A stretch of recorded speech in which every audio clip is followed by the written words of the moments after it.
Agora a gente vai acompanhar, inclusive, o candidato Lula do PT, que fala em um evento em São Paulo.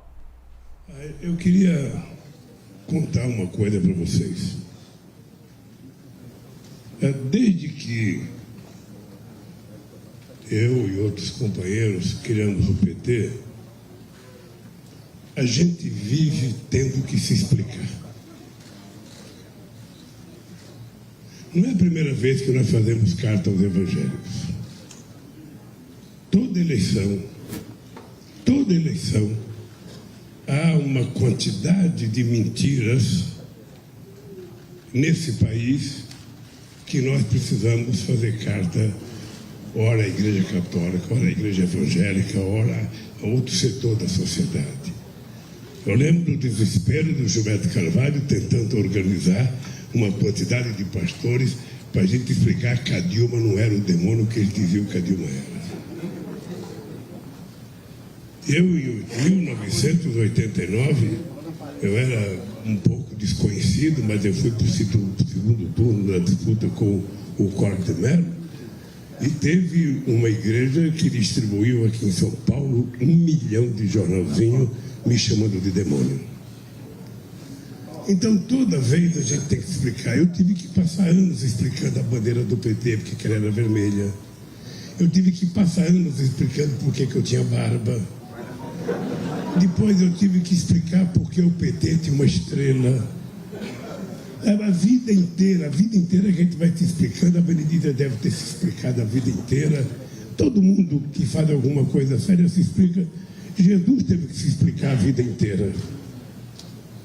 Porque a dúvida que se coloca sobre a gente é uma das armas para evitar que a gente possa exercer a tarefa de ganhar umas eleições. E eu tenho o azar de ter disputado muita eleição. Eu fui candidato em 89, 94, 98, 2002, 2006, a Dilma em 2010, 2014, o Haddad em 2018, e o Haddad sofreu as mesmas acusações que hoje a gente está vendo, sabe, em determinados setores das igrejas. Isso é triste, porque eu acho que os evangélicos prestam um trabalho social excepcional em muitos lugares desse país.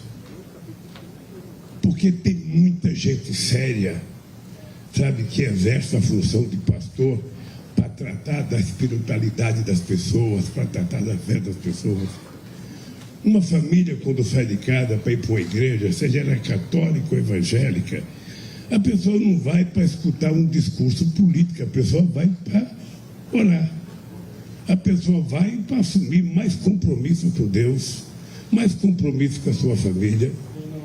E essa gente nos obriga a ficar como se nós fôssemos inferiores e menores.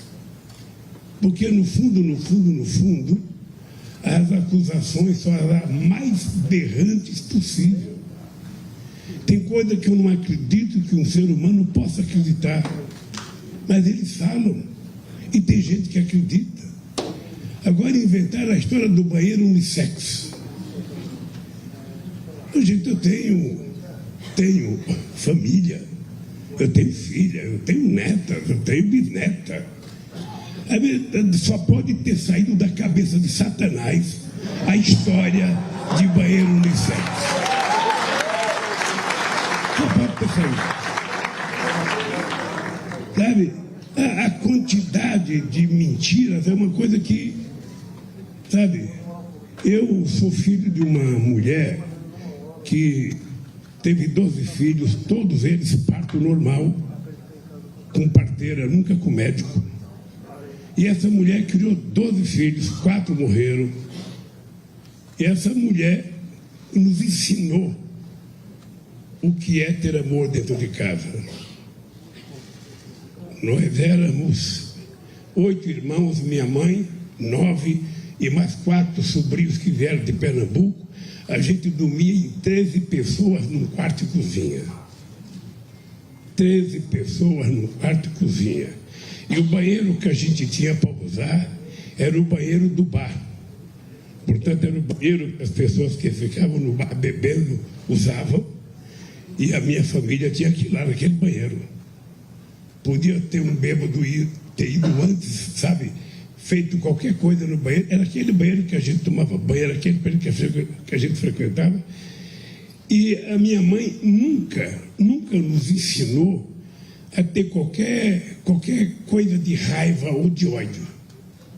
A minha mãe sempre acreditava que as coisas iam melhorar.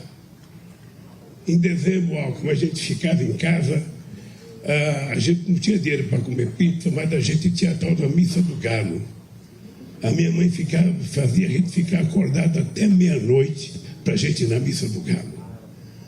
Sabe? A gente frequentava a missa do galo. Eu fui criado subordinado à orientação de uma família. Eu sou do tipo de gente que todo final de semana a gente reunia a mãe e os irmãos. E eu ainda tive um azar porque eu tive duas sogras. Tive duas sogras. Eu tive, na verdade, três sogras. Eu tive a primeira sogra que eu casei e a minha mulher morreu. Depois, quando eu casei com a Marisa, sabe, a mãe dela era minha sogra, mas a mãe do marido da Marisa, que tinha morrido, também foi adotada por mim, porque ela ficou com muitos ciúmes pelo fato de eu ter casado com a nora dela. E tinha um filhinho de 3 anos, e o filhinho era a adoração dela. Eu, para resolver o problema dos ciúmes, eu convidei ela para ser madrinha do meu primeiro filho. E aí ela ficou como sendo minha sogra, morando dentro da minha casa. Até morrer, morou dentro da minha casa, e eu respeitava como se fosse uma mãe. E aí arrumei outra sogra, que é a mãe da Janja. A mãe da Janja morreu de Covid, recentemente. Então, a família, para mim, é uma...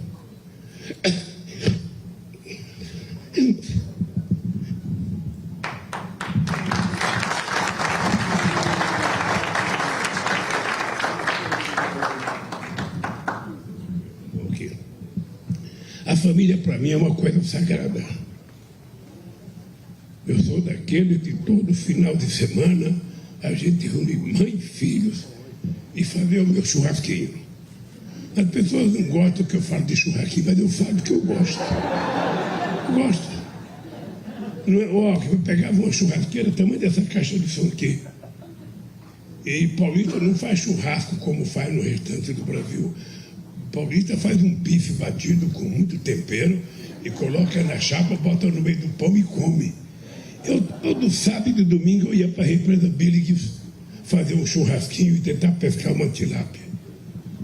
E quando eu vejo as pessoas colocarem em dúvida a nossa relação e o nosso respeito com a família, eu fico ofendido.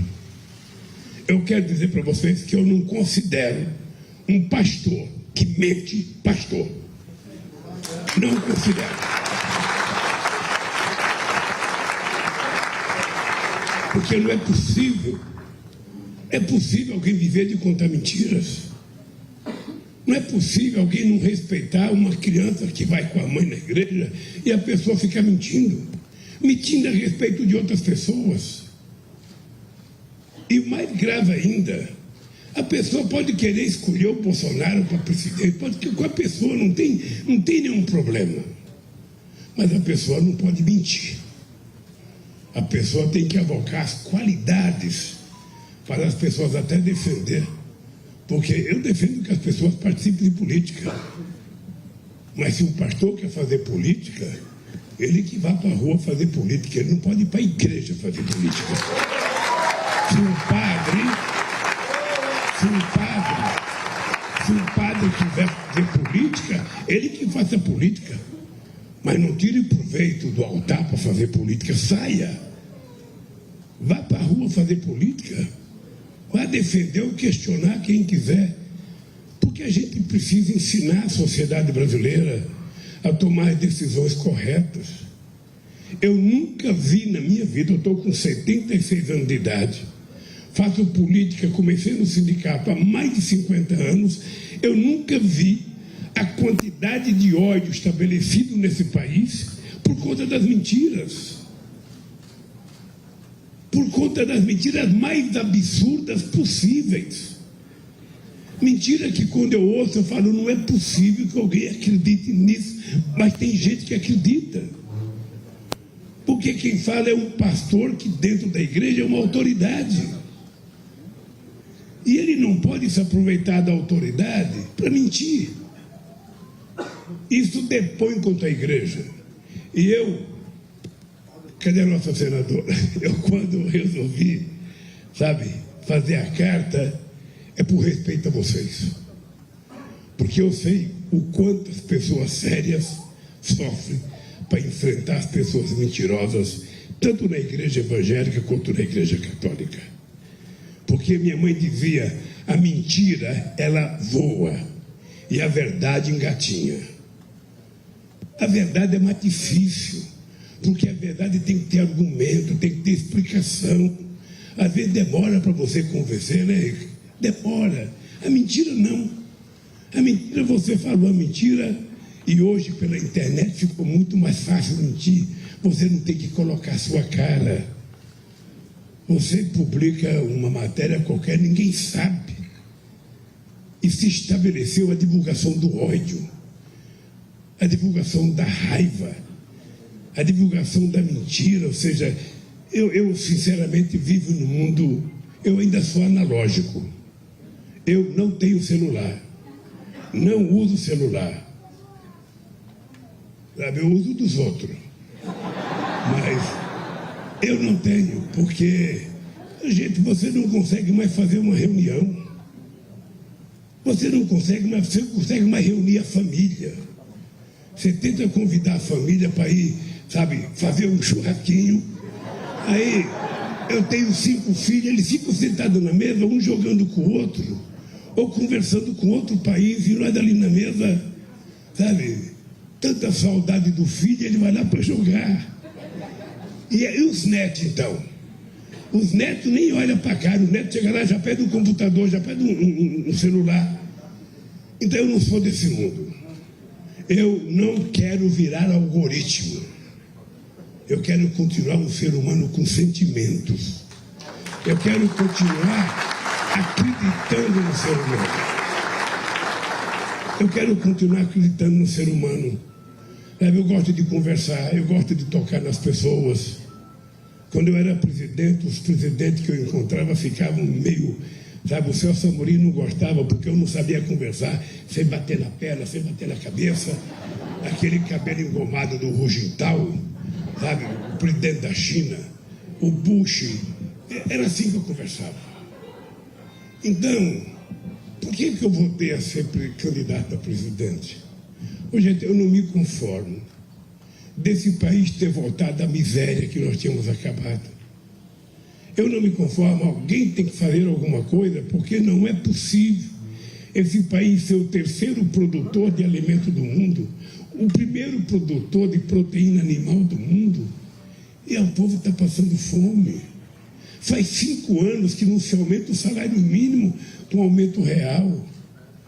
Faz 5 anos que não se aumenta a merenda escolar, que é 36 centavos a parte do governo federal. As pessoas que estão arrumando emprego estão arrumando bico. Não tem mais emprego, que dê garantia de trabalho para as pessoas. Esse país não é respeitado por nenhum país, ninguém quer vir aqui. Ninguém quer vir aqui.